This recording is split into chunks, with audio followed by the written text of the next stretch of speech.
Hello and welcome to the International Mediation Awareness Week podcast. I'm Joanne Law, Regional Coordinator for Australasia. The next IMAW, International Mediation Awareness Week, is on the 7th till the 11th of November 2022.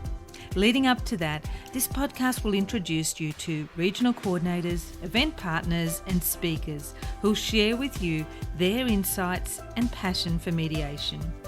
Mediation for every stage of life. Hello and welcome everyone. Today I'm speaking with Karis Nafte, the pet custody specialist. Karis spoke at last year's 2021 International Mediation Awareness Week, and I'm really excited to be chatting with you. Welcome. Thank you, Joanne. Very happy to be here. When I say I'm excited, I actually had the good fortune to participate in a webinar you did for Australia recently about the work you're doing. So I've got some insights and I'm really looking to share those with the listeners. So, yeah, it's a very interesting little niche that I work in. So people are very fascinated. I love sharing about the work that I do. Absolutely. It really is quite interesting and a pretty universal problem for a lot of people when they separate. Just to give a bit of context, you are a divorce mediator. You work internationally with couples going through separation and divorce. Is that right? Yes, that's correct. Yes. In my work, I don't do the entire divorce for people.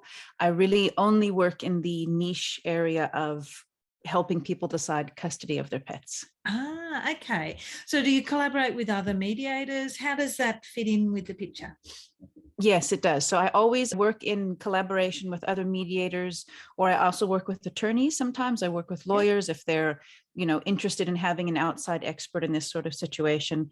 And a lot of my clients are not legally married. They can just be in a relationship and separating. So some people find me on their own that way, and there might not be a house in the picture or any assets to divide up, but they do have dogs or cats or parrots.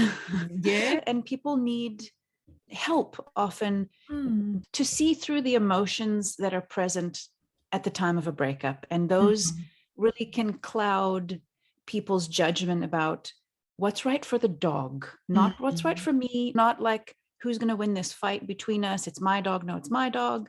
I love you. I hate you. Yes. The question I help people focus on is separate from the two of you and whatever you're going through, whatever the history might be between you, let's look at life from your dog's point of view. What is right for the dog in the long term?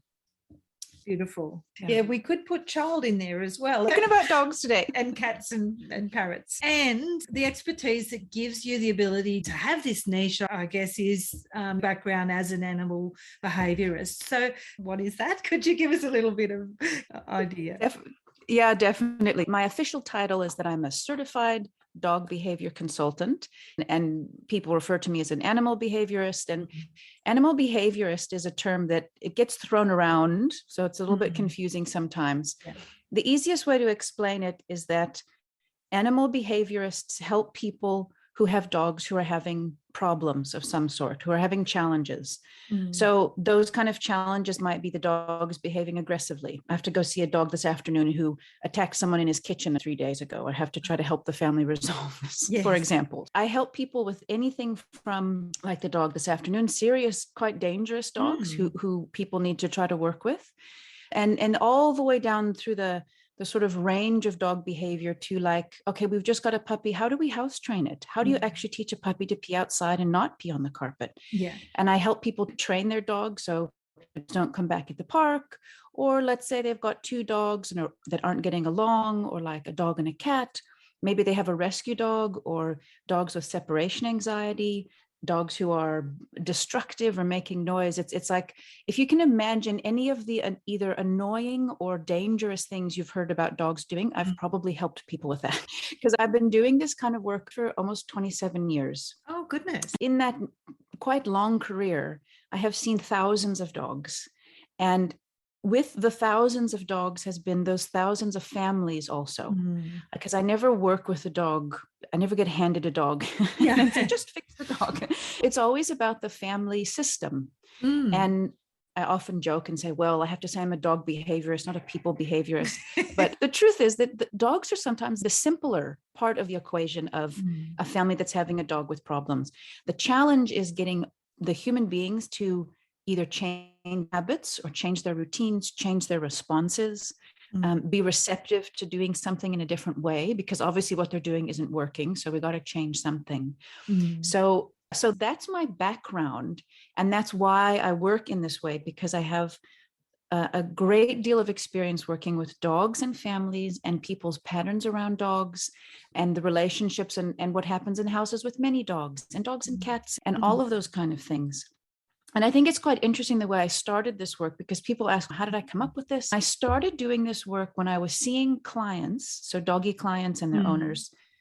The dogs were having behavior problems, and the reason for it was a divorce custody decision that wasn't right for the dog. It happens all the time. Dogs end up as a weapon when couples are divorcing. The dog sort of becomes a prize or in a fight, and I won, I got the dog, and that great for you, but it isn't always the right situation for your dog. So I was having to help dogs who were so stressed by the life they were in. Either they were in the wrong house, they were with the wrong owner, they were in a shared custody situation that the dog could not handle. It was too stressful for the dog, but the owners were insisting that they do this.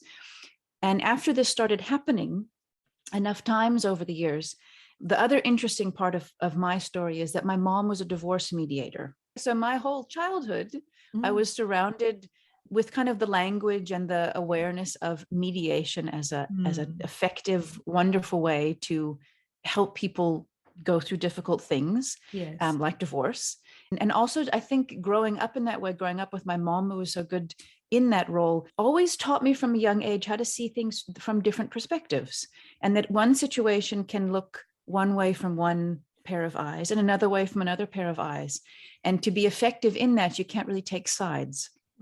So even in my work as a dog behaviorist, I have always worked in that way, where I can see things from the human being's perspective, and I can see things from the dog's perspective, because that's my area of expertise.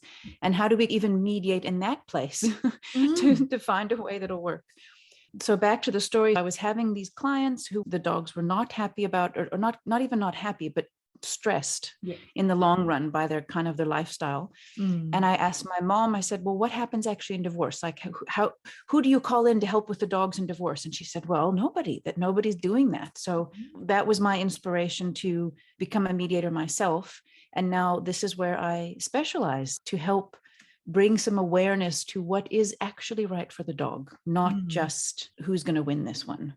Yeah. Okay. That's really interesting. I can see why you're billed as an expert in this area for sure. That's excellent. I'm a divorce mediator as well, family dispute resolution practitioner. So I do know what you're talking about. I've had cases where either the dog's used as a weapon. I had one client who's just at the very end of each mediation session, we're doing a property settlement, and then he'd bring up the dog. And the wife would get really distressed, and then, oh no, we'll talk about it next time. And by the third time, I just looked at him and I said, really? Not very mediator-like, but sometimes you got to do it. So Jo, it's very interesting that you say that, because one of my core teachings that when I teach, so part of what I do is I teach other mediators how, exactly what you're saying. What questions do you ask? Where do you start? And one of the first things I say is to, whenever there is a dog in the picture, to try to deal with it as soon as possible.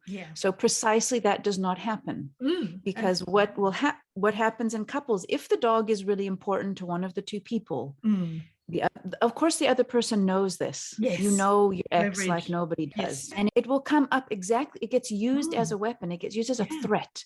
And it kind of hangs over the conversation that if I don't get my way, I'm going to fight for the dog.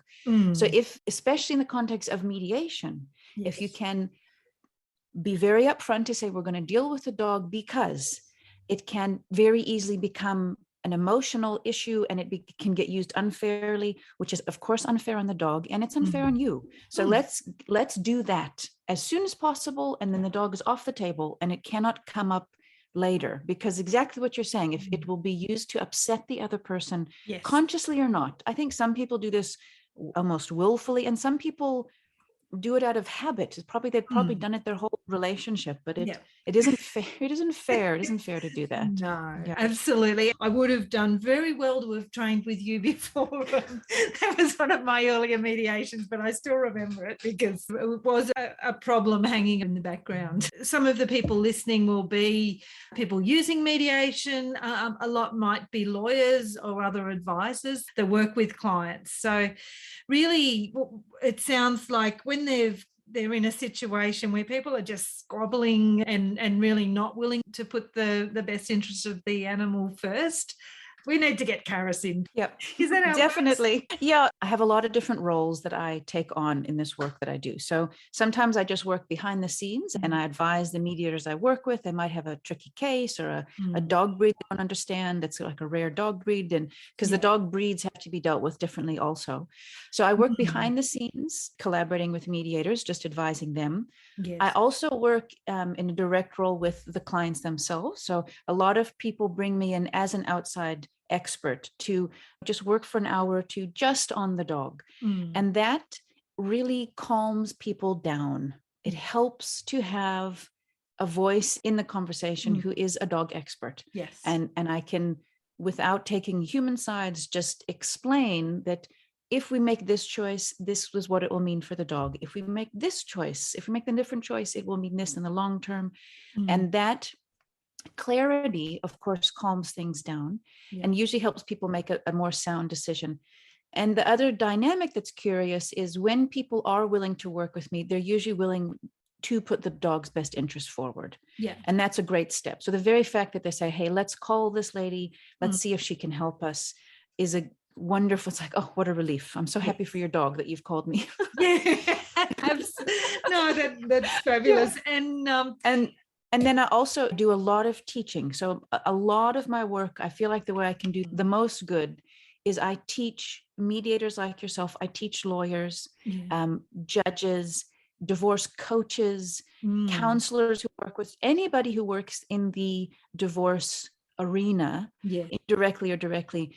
I teach all of those people because it doesn't matter how you're involved with divorce, the dogs are the same and people dynamics are the same.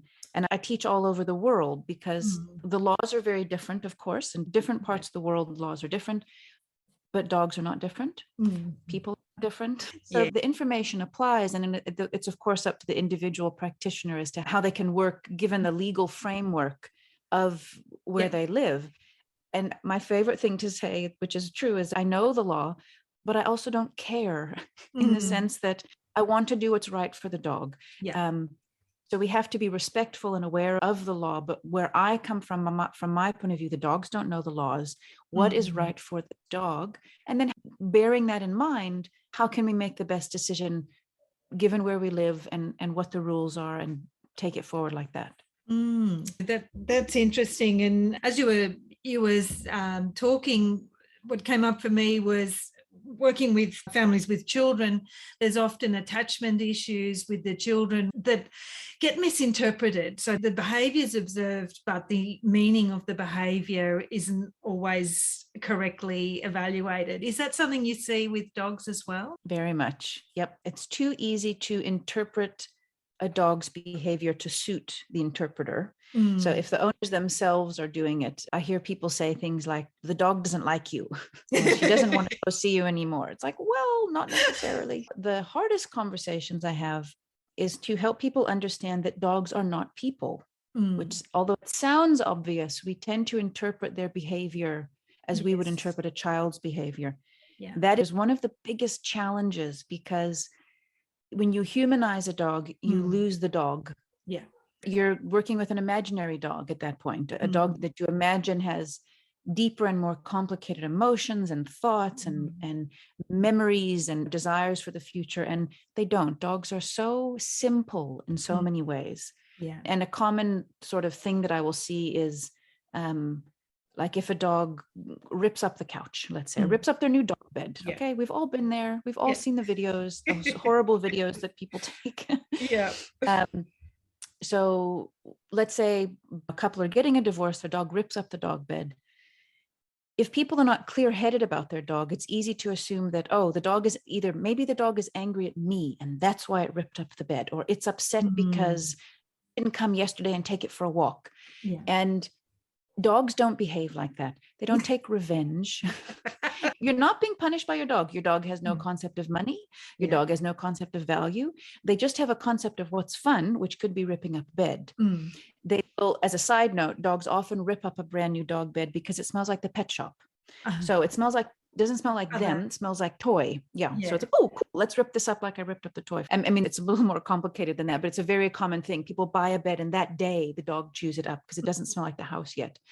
But to go back to the reasons why dogs will also destroy things is, let's say they didn't get a walk that morning and they're bored. You've got a young, busy dog, and because you're now distracted, you're going through a divorce, you're upset, you are stressed. When you are stressed, your dog certainly will pick it up, and they are more likely to bark a lot or dig up the garden or chew up something they shouldn't, because that's how they calm themselves down. They're pretty simple. But it's not a message to you. It's not a message. And their desires for the future tend to be regarding the next meal sort of future. Exactly. It's like, are we going on a walk? Can you throw me the tennis ball? Can I pee on that bush? Dog, they're great. They're much more in the moment, than.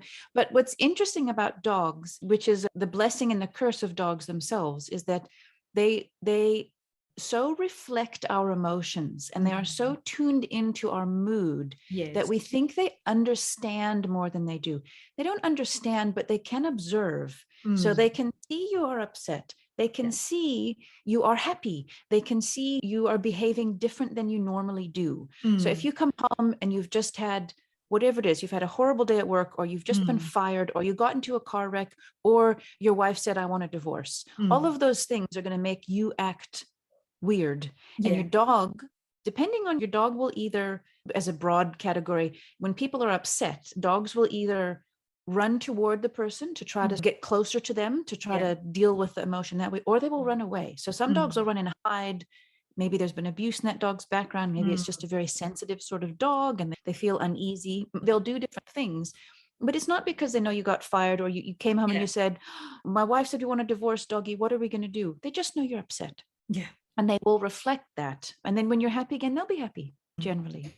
Yeah, and it's easy to be clear-headed when you're not in the middle of all of that. But for people that are in the middle of all that, it is so overwhelming to be in the middle of all of that. And that's also why it's nice to have some clear advice that is educated and like, no, your dog's simple, it's okay, he's going to be fine. And dogs do recover quicker from stuff also than we do. Yes, that's fortunate. When I'm having these chats, I always like to know what people's perspective on mediation is. Before you said mediation's a way to help people through difficult things, I thought that was really nice. Is that how you conceptualize it? Definitely. I love simple language about complicated things, and that is how I view. That's how I view mediation. It's like how you both have the same goal normally, in that you want the conflict resolved. You might have different pictures of what that looks like at the end. Yeah. But I find that when there is a conflict brewing, it becomes a fork in the road of, are we going to stop trusting each other and stop communicating and protect ourselves? Or are we going to bring someone into this picture who can just help us get through it? And I think it's such a sign of maturity when people choose to go the route of mediation, because what they're saying is, no, we can do this. We just need some clear advice or someone to steer the ship for us. Also, in any time you need mediation, the way that I look at it is there's something very fragile happening between people. Yes. Either a relationship is breaking, or maybe it has to reform, whatever that looks like. And in that fragile time, they will do whatever they've done their whole life in a fragile time. So they might get ready to fight. They might collapse and cry. They might assume it's going to work for them. They might assume it's not going to work. And they will recreate that own pattern in themselves at times of difficulty. And then they'll assume that the world is going to treat them in that way. Yeah.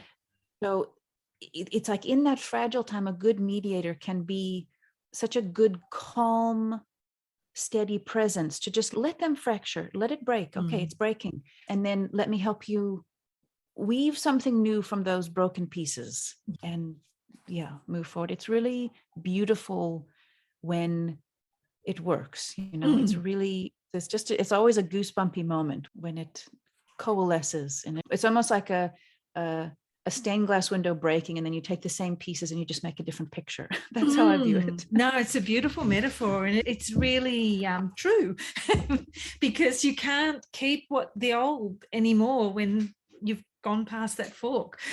Particularly in family law, often there's one that wants to hold on to the old picture longer than the other, and we all know the challenges there, but eventually it has to reform into something else if there's going to be that ongoing relationship. Children, but from what I'm hearing, not so much with the dog. The relationship there may need to be a choice. Yeah, well, that's a good point to bring up at the topic. It's a good segue of bringing up the topic of shared custody, because a lot of people do choose that now, or that's their first choice to say, right, we want to do shared custody with the dog. Similar, like I said, about children. As far as the law goes, this is a slightly different topic, but in different parts of the world, animals have a different legal status. In the majority of the world, including Australia and every state in America except California, New York, Illinois, and Alaska have different laws. But the most of the world, animals are considered personal property, which means they have a rightful owner, they have a legal owner. They are not looked at as a creature with its own needs. It belongs to someone, like your toaster or your bank account. It's yours. And that can, of course, legally be proved in different ways, but that's how the law views animals. In those 4 states I mentioned, California, New York, Alaska, Illinois, and also in Spain, Portugal, and France, animals are considered sentient beings. And let's say we're not in a mediation setting, but you're in front of a family judge. Those judges can choose, based on what's right for the dog, what should happen to the dog. So I think the laws are changing. I'm sure as the years go on, it will change more and more. Also, people will look at animals differently. But in terms of shared custody, so that was a segue into shared custody. Shared custody is a tricky one because a lot of dogs really struggle with shared custody. When it comes to the idea of humanizing dogs, this is an important point, because people assume in seeing the dogs as children that the dog can never say goodbye to one of them. But I raised him, he has to also stay in my life like a human child. Therefore, we have to do shared custody because otherwise it's not fair on the dog. So when I have those conversations with people, I just reframe it to say, first of all, a dog can say goodbye. They can easily say goodbye to a family or a loved one and be just fine. People struggle with it. When it comes to shared custody, it's never for the dog. It's always for the people. Don't confuse the issue and say, out of kindness to Rover, we are going to do shared custody for the rest of his life. You have to ask and wonder, can your dog handle it? Is your dog going to be okay having its life split between 2 homes? Some dogs are, dogs are not. But it's most important to not start the conversation thinking that this is the best thing for the dog. It's very important to point out for people who don't have children, because I think sometimes people don't think about this, that if they do shared custody with their dog, they're in their ex's life for the rest of their dog's life. Do you want this? And if you can somehow separate the possibility of saying goodbye to the dog, do you actually want to know when your ex is in a new relationship? Do you want to know all of that stuff? Really? Do you really want that for yourself? No, most likely no.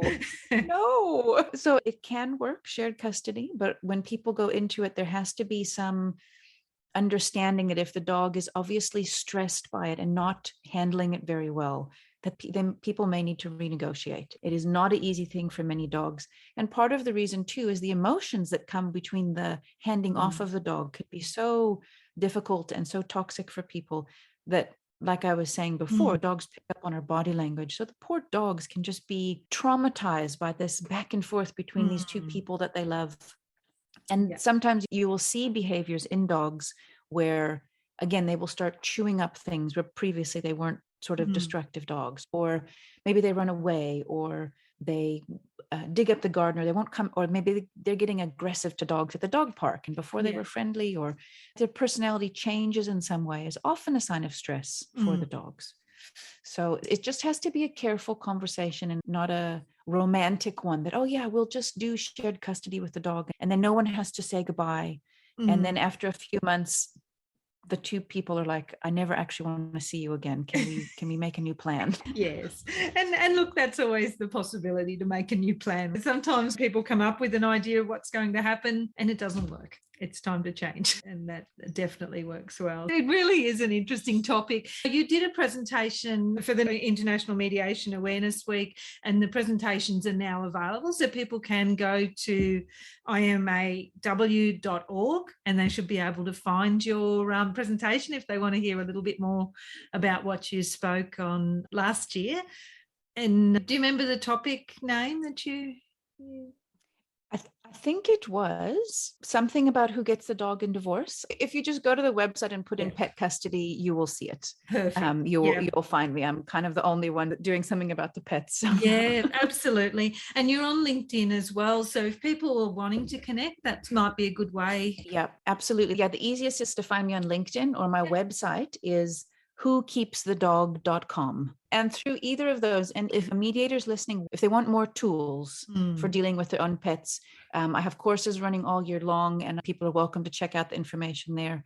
Or if they just want someone that they can collaborate with, who can offer as an expert to a pet case, they're also welcome to get in touch, because it can really save a lot of time and a lot of emotion and a lot of frustration to get good, clear advice sooner than later. So that's my plea. If you think you might call me sooner than later, don't wait until the end.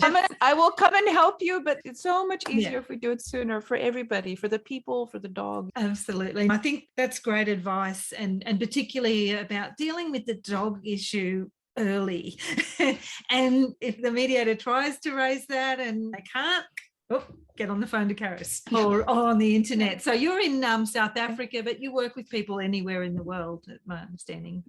Yeah, that's correct. So I grew up in the States. I grew up in Oregon, but I live in Cape Town, and thanks to Zoom, I work everywhere and all over the place. And it's quite interesting because I even do my work as a behaviorist online now also. And this started a few years ago in the pandemic, and I couldn't see people in person. People needed help. And it was so nice to see, in some ways, it's more effective for me to work with people online. And the reason, this is for like dogs with behavior issues, is when I see a dog in person, sometimes the tendency is to think, Karis did it. Karis is so cool. Karis, has a way with dogs. But really, it's just about the information. So when I can convey the information verbally and owners do it themselves, then they feel like they're magic. And the dog, wow, the dog's doing it different. And in the long term, it actually usually sticks more than if I go see people in person. So as strange as that might sound to get like dog training help or whatever online, it actually works beautifully. So yeah, I do that all over the world also. That's fascinating. And look, in a way, that's a metaphor for mediation in itself, because in mediation, ultimately people have to come up with their own decisions. Whereas if they go to court or even use lawyers, often the advocates will kind of take over a little bit, and people can be feeling very much in the back seat. Whereas mediation, this is your agreement, and much more chance that you're going to be able to live with it. Yeah, exactly. And then when they do come up with it themselves, people generally feel better about it. To me, the saddest thing is when a judge does make the decision about the dog. When it goes down that path, it's just kind of heartbreaking. And not to say the judge will make the wrong decision. Maybe it will end up in the right way for the dog and for the people. But gosh, rather make that decision yourself. Rather try to find some way to have that sort of negotiation for everybody's sake. Judgments are never fun. Well, I suppose the person who feels that they won, but when they look back and consider the cost and the energy spent. Exactly. It's been really interesting having a chance to chat with you, and I'm looking forward to seeing a little bit more of what you're going to be doing. I think from the point of view of Australia, you're doing some programs. Yes, I've just finished training my first 2 trainings in Australia, and I just trained my first law firm. So I've trained up all their attorneys for pet custody. So doing a lot of work in Australia now. I've partnered with a few mediation practices as well. I have thoroughly enjoyed doing my work in Australia and meeting the Australian mediators and just kind of getting to know the divorce culture there. It's because it's Mm. always a little different, it's always the same and yet it's not. So Yes. yes, I'm doing a lot of things in Australia, and the courses that I'm doing, I've got specific ones for Australia, just in terms of the time zones, and then the UK and America and South Africa also. So in Canada, both sides of the hemisphere. And that's my focus going forward into this year, is just expanding the teaching schedule so that I can share this information with as many people as possible, and just to create also a network of other mediators who are pet custody certified with me, help each other out. There's a nice little pet custody community that we're forming. So I'm very excited to see what next year will bring. Yeah. It's very nice, and I'm sure the pets of the world will thank you for your efforts, because there's a lot of stress that they just don't need to be going through if they're a victim of the tug of war. Thank you so much for your time. It's been lovely chatting with you. We'll be sharing this out on the International Mediation Awareness Week podcast. So people there that haven't come across you, I'm sure, will be fascinated and hopefully reach out and help spread that work you're doing. Thank you so much, Joanne. It's been really fun chatting with you, and I look forward to the next one. Thank you. I hope you enjoyed this chat with Karis Nafte. You can find out more about the International Mediation Awareness Week on the IMAW website, which is imaw.org.